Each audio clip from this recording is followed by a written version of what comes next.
मैं राम मनोहर वर्मा, योग प्रशिक्षक व संस्कृत प्रवक्ता, सत्यनारायण उच्च शिक्षा संस्थान।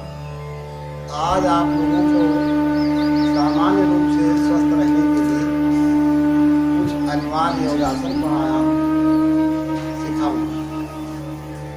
तो सबसे पहले आप ये जान लीजिए कि जब आपको योग करना है तो अपनी दैनिक क्रिया से निवृत्त होकर एक गिलास गर्म पानी या सादा पानी अवश्य पी लें, ताकि जब योगासन करें तो वो पानी आपके पेट को पूरी तरीके से धुल दे। तो योग के मुख्यतः 4 अंग आपको हम बताएंगे। सबसे पहले व्यायाम, फिर आसन, फिर प्राणायाम, फिर ध्यान। व्यायाम को आप 3 श्रेणियों में ले सकते हैं, जिसमें सबसे सरल तो सूर्य नमस्कार है, और सूर्य नमस्कार अपने में आसन, व्यायाम, प्राणायाम तीनों। तो जो सूर्य नमस्कार कर सकते हैं वो सूर्य नमस्कार कर लें। जो किसी भी दशा में सूर्य नमस्कार करने में असमर्थ हो वो एक ही स्थान पे दौड़ लगा लिया करें और इसके बाद थोड़ा सा पीटी कर लिया करें। और जो और ज़्यादा अच्छा करना चाहते हो वो दंड बैठक लगा लिया करें। इसके बाद आपको आसन करना है, आसन के बाद प्राणायाम करना है, प्राणायाम के बाद ध्यान करना है। सबसे पहले हम आपको सूर्य नमस्कार सिखाते हैं।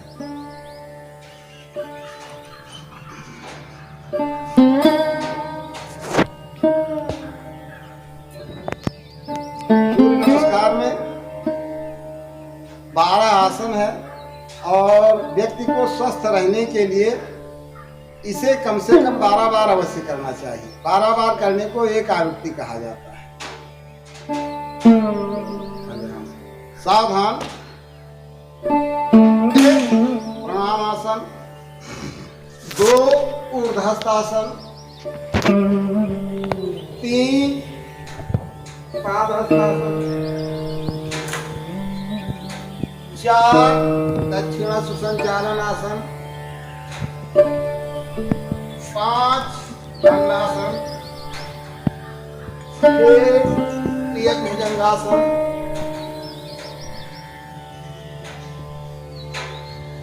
7 अष्टांगासन, 8 वसकासन, 9 पर्वतासन, 10 वाम सुसंचालन आसन, 11 पादहस्तासन, 12 प्राणायाम। ये एक बार हो। ऐसे आपको 12 बार करना है। और यह है संशोधित सूर्य नमस्कार। हमने आपको बहुत धीरे धीरे बताया है, इसको थोड़ा स्पीड से करना चाहिए। देखिए 2 बार हम करके और आपको दिखा देते हैं। सावधान। 2 3 4 5 6 7 8 9 10 11 12। सावधान। 1 2 3 4 5 6 7 8 9 10 11 12। ये हुआ सूर्य नमस्कार। जो लोग इसको करने में असमर्थ हो वो अपने ही जगह पे दौड़ लगा दिया करें। देखिए हम उसका नाम योगिक जॉगिंग है। उसमें भी 12 ही पोज हैं।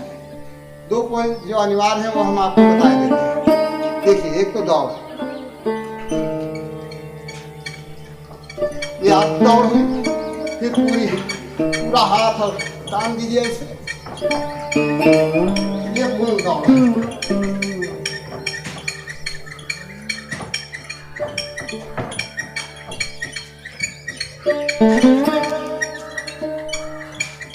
ये हो गई दौड़। चींटी में आप जो कर लिया करें, ऐसे सावधान खड़े हुए।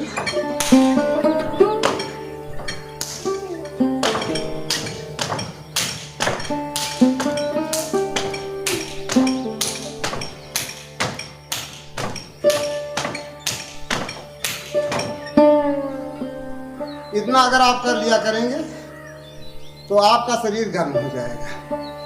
जब गर्म हो जाए तो इसके बाद आपको आसन में प्राणायाम करना है। तो पहले हम आपको कुछ आसन सिखा देते हैं।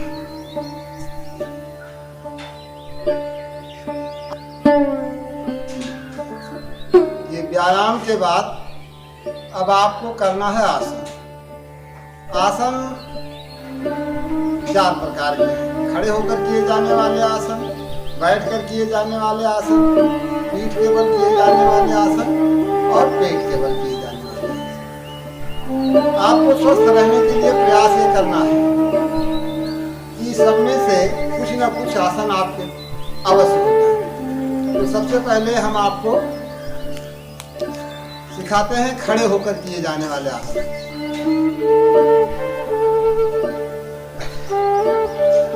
नंबर 1 ताड़ासन। सावधान खड़े हुए, फिर दोनों हाथ सर पे ले गए, हाथ को इंटरलॉक करके पलट दिए और सांस भरते हुए पैर के पंजों के बल खड़े हो गए और फिर सांस निकालते हुए नीचे आ गए। यह है त्रिएक ताड़ासन। दूसरा इसी में आप कर लें तो ताड़ासन के बाद त्रिएक ताड़ासन। पाँव में 2 फीट का गैप दीजिए, सांस भर के दोनों हाथों को ऊपर तानिए और सांस निकालते हुए एक बार बाईं तरफ चले जाइए, फिर सांस भरते हुए ऊपर आइए, फिर सांस निकालते हुए दूसरी तरफ चले जाइए।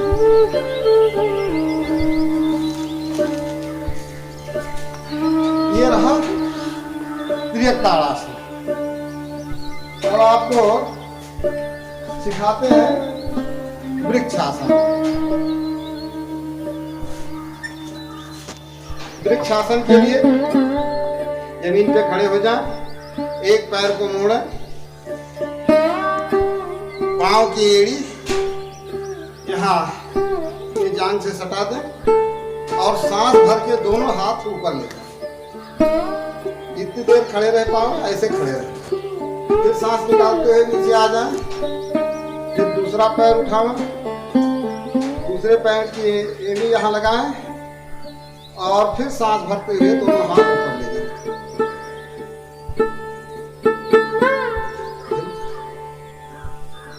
चलिए, अब आपको खड़े हो वाले आसनों में एक आसन बताते हैं, शीर्षासन, जो आसनों का राजा कहा जाता है और हर व्यक्ति के लिए बहुत अनिवार्य है। 10 साल से लेकर के और 70 साल तक के व्यक्ति को अवश्य करना चाहिए। इसको करने से आपकी दृष्टि कभी कमजोर नहीं होगी, सर के बाल जल्दी झड़ेंगे नहीं, बाल पकेंगे नहीं, याददाश्त कमजोर नहीं होगी। इसलिए शीर्षासन अवश्य करना चाहिए। नए लोग जो करना चाहें तो वो दीवार के सहारे कर लें और जब आपका अभ्यास हो जाएगा तो आपको दीवार के सहारे की कोई आवश्यकता नहीं पड़ेगी।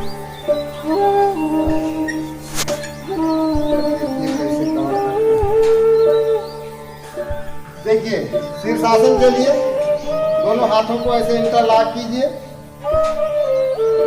और ये हाथों को आपको ठीक सर पे रखना है, पीछे नहीं। प्रयास ये करें कि आपका सर आपकी हथेली पे रहे और ये माथा जहाँ से मुड़ता है ये कोना जमीन से लगा है।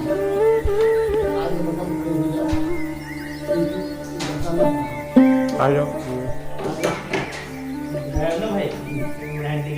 नंबर पे कहाँ है यार? रुक जा गुरु जी, रुक। ऐसे ऊपर ले जा, जब पैर बिल्कुल सीधे आ जाए तो ऐसे सीधा चले। कम से कम 2 मिनट और ज्यादा से ज्यादा 5-7 मिनट आप ऐसे खड़े रहें।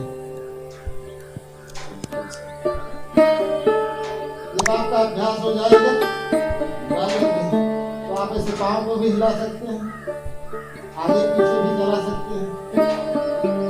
इससे आपके नसों में जो कोलेस्ट्रॉल जमा हो जाता है वो निकल जाएगा, नसें आपकी ब्लॉकेज नहीं होंगी। प्रयास ये करें कि रोज 5 मिनट शीर्षासन अवश्य कर लिया करें। अगर शीर्षासन आपने कर लिया तो समझो कि आप 50% आसनों को करें।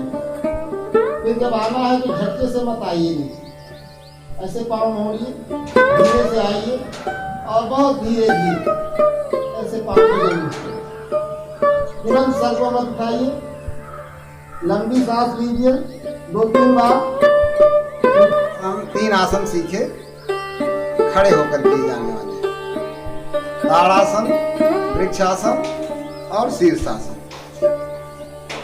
अब दूसरे भाग में हम आपको बैठकर किए जाने वाले आसन बताएंगे। बैठकर किए जाने वाले आसनों में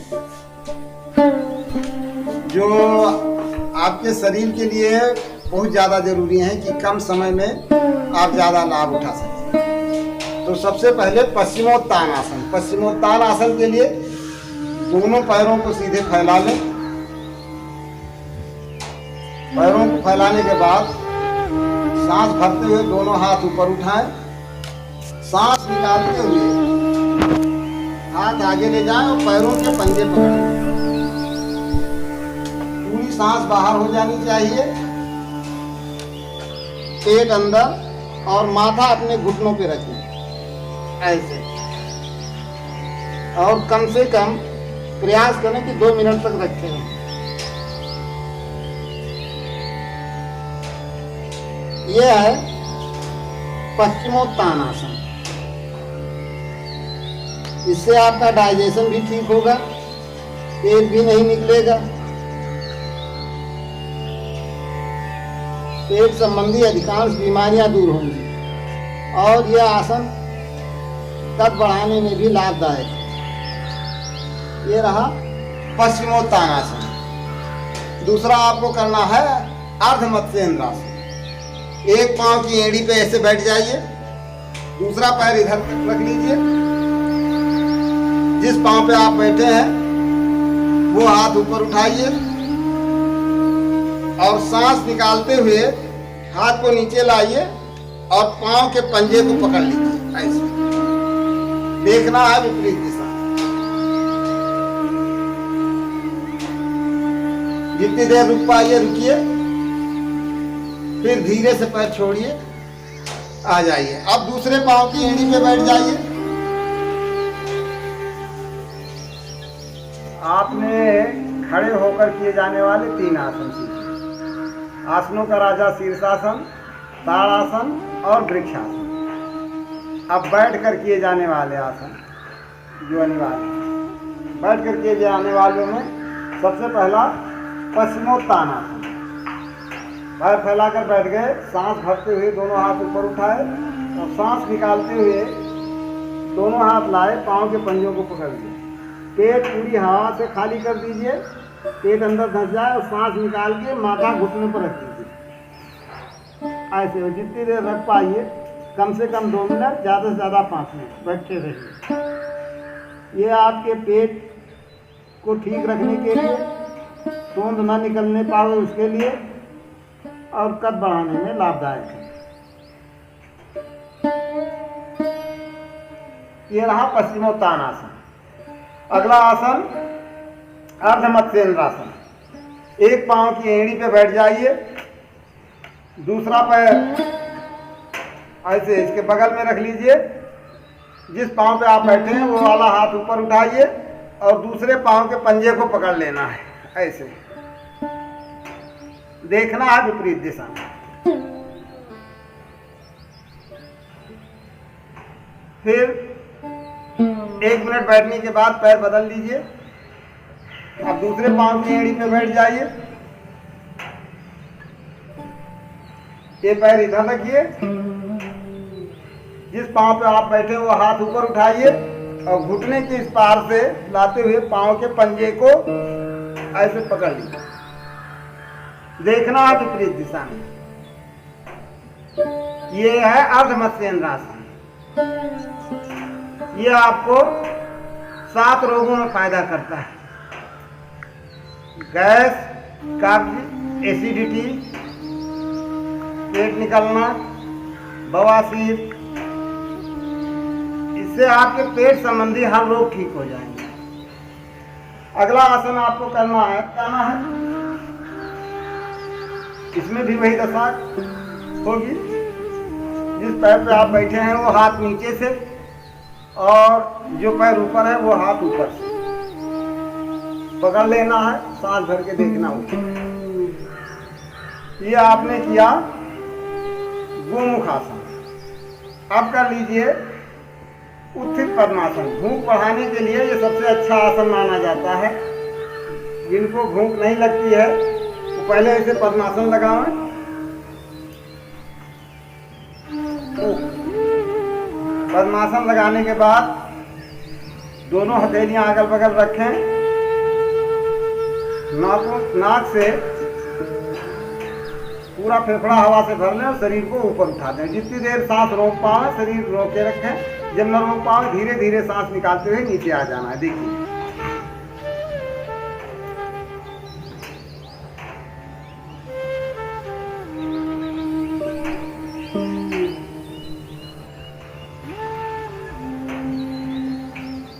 ये आपने किया उत्थित पद्मासन। अब आपको हम बताएंगे पीठ के बल किए जाने वाले आसन।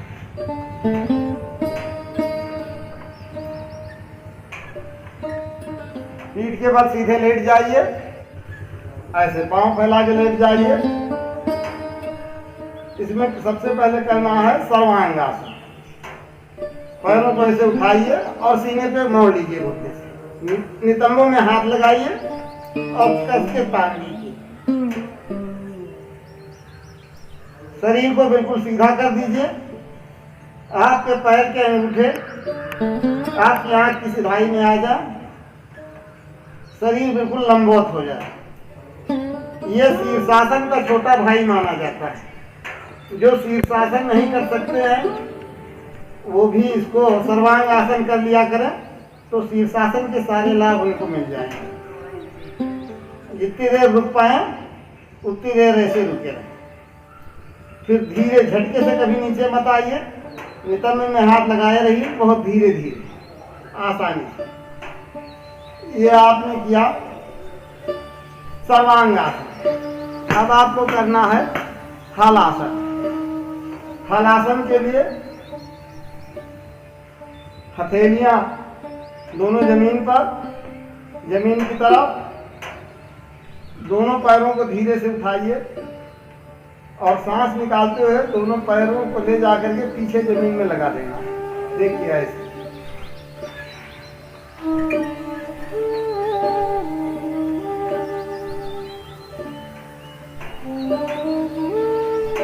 चाहिए इधर हाथ इंटरलॉक कर दीजिए, हाथों को तान दीजिए।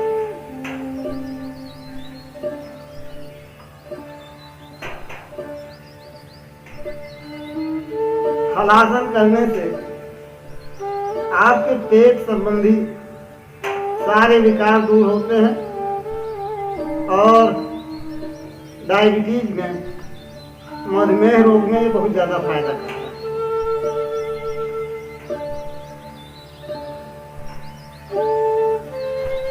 जब नीचे आना है तो भी धीरे धीरे, अगर ऐसे धीरे धीरे आए जो वैसे ना ला पाओ और नितंब में हाथ लगा लिया करें और धीरे से नीचे आए। ये रहा आपका हलासन। जिनके हाथों पैरों में ज्यादा दर्द रहता है वो उपाधान आसन कर लिया करें तो उनके हाथ पैरों का दर्द खत्म हो जाएगा। उपाधान आसन के लिए क्या करना है? उपाधान आसन माने तकिया। आपको अपने पैरों की तकिया लगा के पैर फैला के लेट जाना है। देखिए,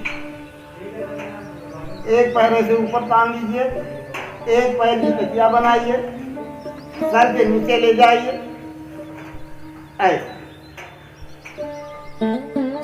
पैर तान लीजिए।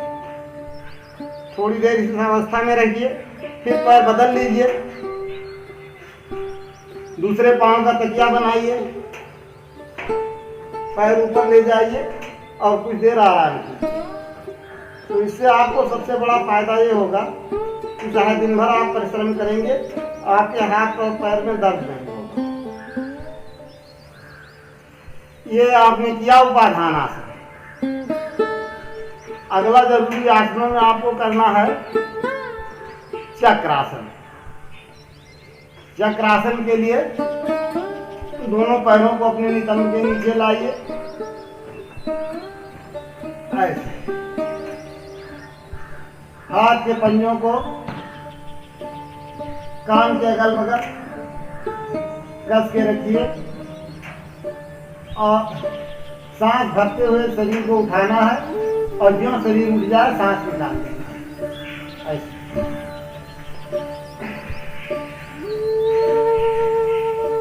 कम से कम 2 मिनट, ज्यादा से ज्यादा 5 मिनट ऐसे रुके।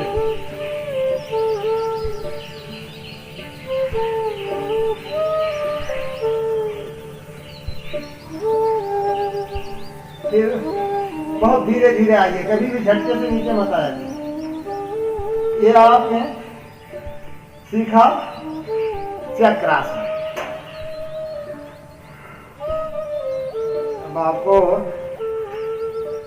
अब आपको सिखाते हैं मरकट आसन।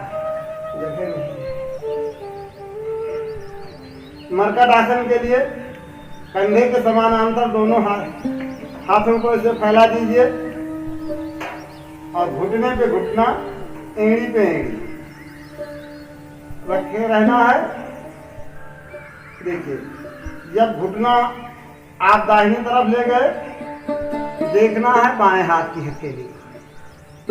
फिर सांस भरते हुए घुटनों को ऊपर लाइए,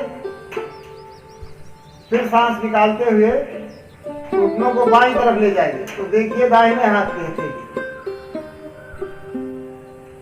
फिर सांस भरते हुए घुटनों को ऊपर उठा लीजिए। जब घुटना नीचे जाएगा, सांस निकालना है, घुटना ऊपर आएगा, सांस भरना है। मरकट आसन भाग 2 में दोनों पांवों में 1.5 फीट का फासला कर लीजिए। अब एक पांव का घुटना दूसरे पांव के पंजे पर, देखिए ऐसे देखना। फिर भी है विपरीत दिशा की हथेली। फिर सांस भरते हुए ऊपर आए, फिर सांस निकालते हुए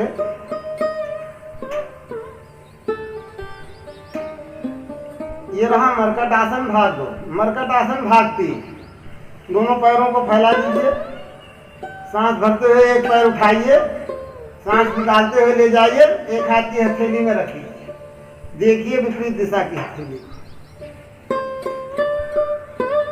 फिर इस पैर को आपने छोड़ दिया, इसको नीचे ले गए, दूसरे पैर को सांस भरते हुए उठाया, सांस निकालते हुए ले गए, इस हाथ की हथेली में रख दिया और देखना है विपरीत दिशा की हथेली। दोनों पैर तने रहे, घुटने से मुड़ने न दीजिए। कमर संबंधी हर बीमारी में फायदा करता है। साइड का डिस्क स्लिप, पीठ दर्द, ये हर रोग में आपको फायदा पहुंचाएगा। ये रहा पीठ के बल किए जाने वाले आसन। अब आप बाईं करवट लेते हुए पेट के बल आ जाइए और 3-4 आसन पेट के बल आ रहा है। पेट के बल किए जाने वाले आसनों में सबसे अच्छा है धनुषासन। धनुषासन कमर दर्द के लिए,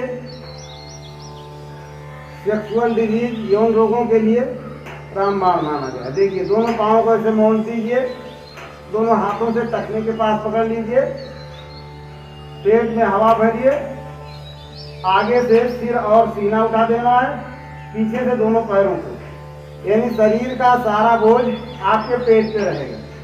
फिर धनुष को हिलाना है। देखिए,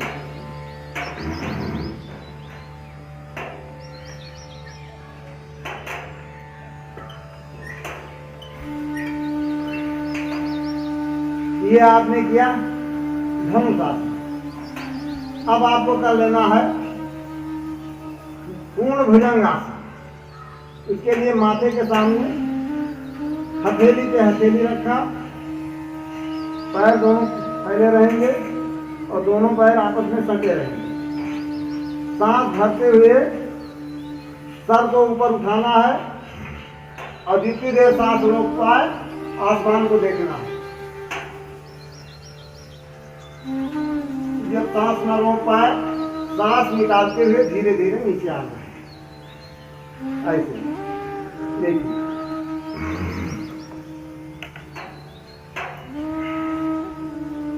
ये आपने किया पूर्ण भुजंगासन।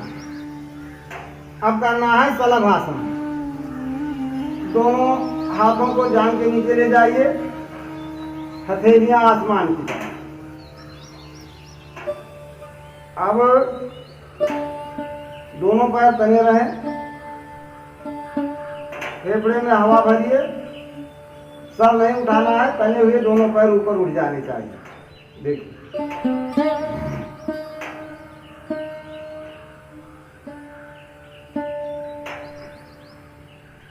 ये रहा शलभासन भाग एक। भाग दो में दोनों हाथ कमर पे ले जाए, हाथ भी तने हुए, पैर भी तने हुए, सांस भरते हुए आगे से सिर और सीना उठाए।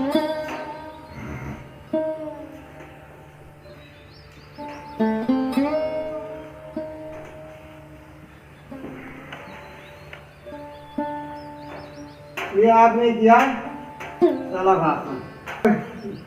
बृहद नौका आसन, इसका भी दबाव पेट पे पड़ता है, बहुत फायदेमंद है। आगे से दोनों हाथ उठा देना है, पीछे से दोनों पैर, सांस भर के।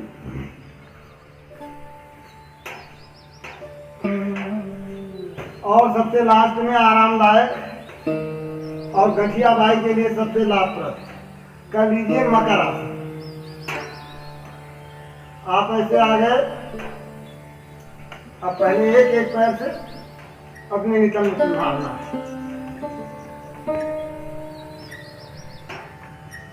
फिर दोनों पैर से।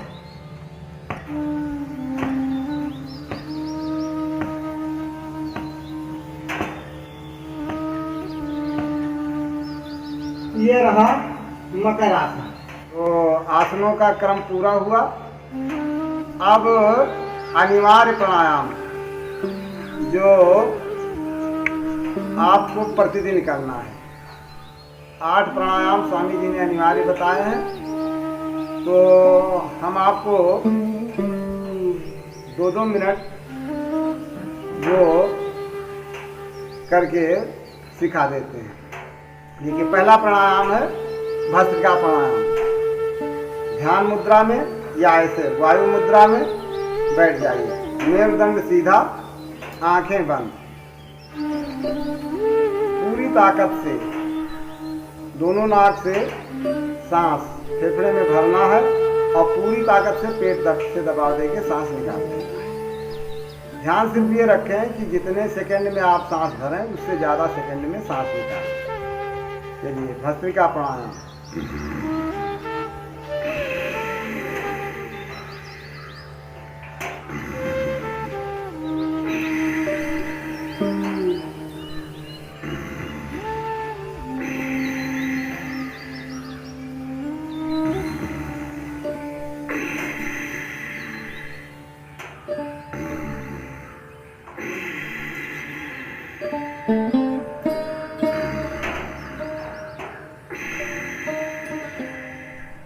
ये आपके फेफड़े के लिए बहुत उपयोगी है, फेफड़े को मजबूत बनाने के लिए।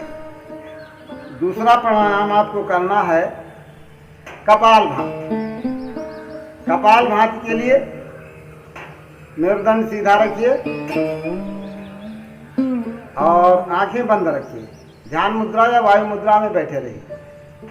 पेट से झटका दे करके पेट की हवा, फेफड़े की हवा दोनों नाक से बाहर 1 सेकंड में एक बार आपको झटका देना है। हम आपको दिखाने के लिए पेट खोल दिए हैं, देखिए ऐसे।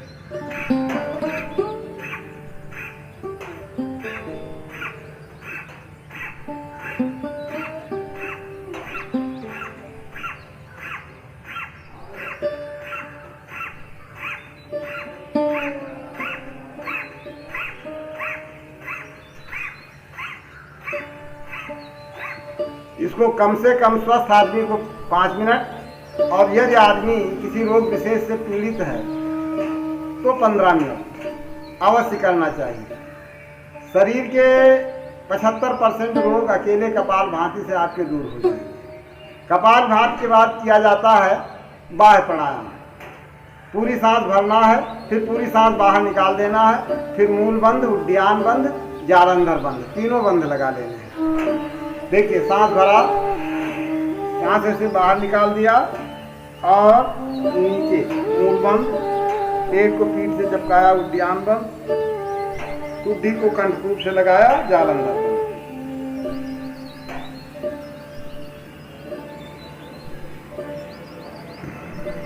इसको भी 3 बार अवश्य करना चाहिए। इसके बाद बाह्य प्राणायाम के बाद आपको करना है अग्निसार क्रिया। अग्निसार क्रिया आपकी जठराग्नि को बढ़ाने के लिए बहुत लाभदायक है। अग्निसार क्रिया करने से पेट के हर अंग का व्यायाम हो जाता है, इसलिए ये मधुमेह में भी फायदा करता है। इससे आपका लीवर भी ठीक होता है, आपकी किडनी भी ठीक होती है, आपका आमाशय है, आपकी छोटी आंत, बड़ी आंत सभी ठीक होती है। देखिए, पहले पूरी सांस बाहर निकाल दें, चाहे तो जालंधर बंद लगा सकते हैं, फिर पेट को कस के हिलाना है।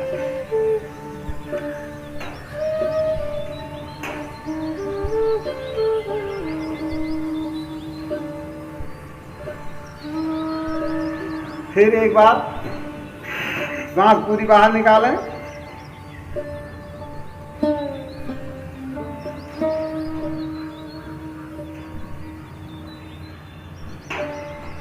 इसको 3 बार अवश्य कर लिया। इसके बाद गले के रोगों के लिए, थायराइड संबंधी बीमारियों के लिए रामबाण है उज्जाई प्राणायाम। उज्जाई प्राणायाम के लिए पूरी सांस बाहर निकाल दें, गले को सिकोड़ लें, चाहे तो जालंधर बंद लगा सकते हैं, फिर मुंह बंद रहेगा। दोनों नाक से सांस फेफड़े में भरना है, जितनी देर अंदर रोक सके रोकें, फिर दाहिनी नाक बंद करें, बाएं से निकाल देना है। चलिए देखिए,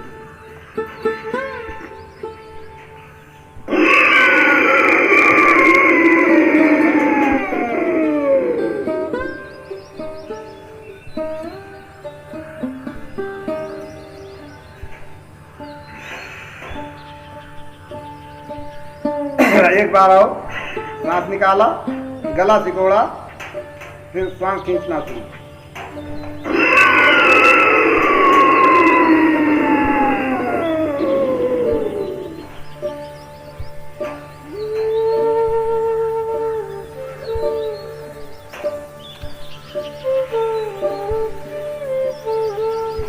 वैसे हम 1.5 मिनट तक सांस रोकते हैं, लेकिन अब आपका समय अभाव ही रहेगा।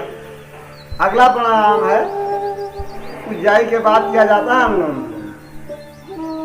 अनुलोम विलोम आपकी नस नाड़ियों को शुद्ध करता है, दूषित रक्त को सही करता है, सबसे सरल है और सबसे लाभप्रद है। बाईं नाक से शुरू करना है और समाप्त भी बाएं पर ही करना है। नियम सिर्फ एक याद रखना है कि जितने सेकंड आपको सांस भरने में लगे, उतने सेकंड या उससे ज्यादा सेकंड आपको सांस निकालने में लगे। देखिए, एक हाथ उठाइए, नाक पे एक तरफ अंगूठा, एक तरफ 2 उंगलियां, बाएं से शुरू कीजिए।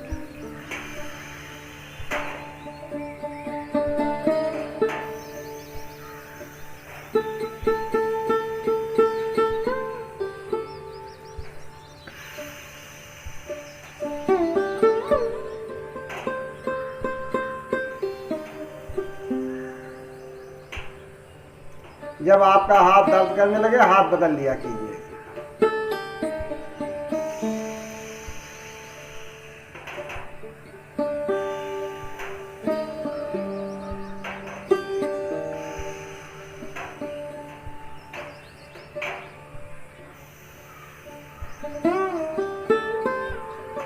इस प्रकार अनुलोम विलोम प्राणायाम आपको न्यूनतम 5 मिनट, अधिकतम आप 30 मिनट तक कर सकते हैं। इसको बच्चे बूढ़े जवान सभी कर सकते हैं। खाना खाने के 2 घंटा बाद भी कर सकते हैं। आप इसको बैठे बैठे लेटे लेटे भी कर सकते हैं और आपकी प्राण वायु को शुद्ध बनाने के लिए सबसे अच्छा प्राणायाम है। इसके बाद सर संबंधी रोगों को दूर करने के लिए किया जाता है भ्रामरी प्राणायाम। भ्रामरी के लिए दोनों अंगूठों से दोनों कान के सुराख बंद, तर्जनी अंगुलियां माथे पे, शेष 3-3 अंगुलियां इधर उधर नाक, मुंह बंद रहेगा। नाक से सांस फेफड़े में भर लेंगे। फिर आपको नाक से ओम की ध्वनि उच्चारण करनी है। आपका ध्यान आपके आज्ञा चक्र में रहेगा।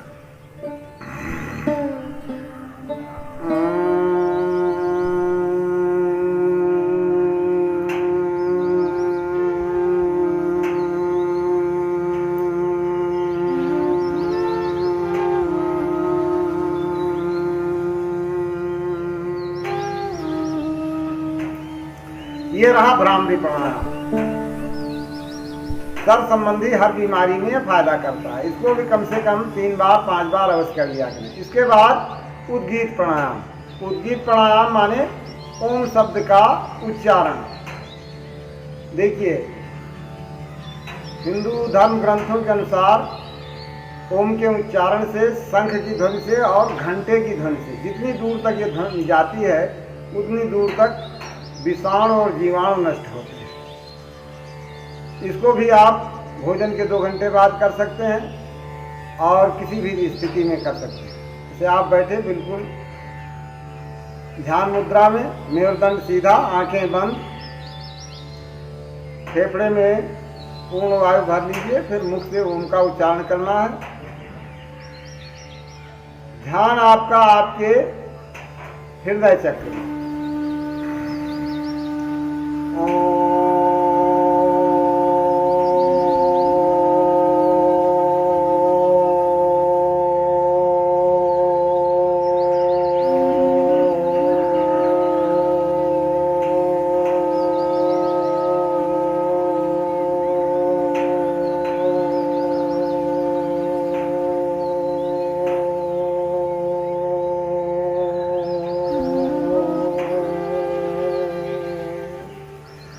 ये आपने किया उद्गीत प्राणायाम।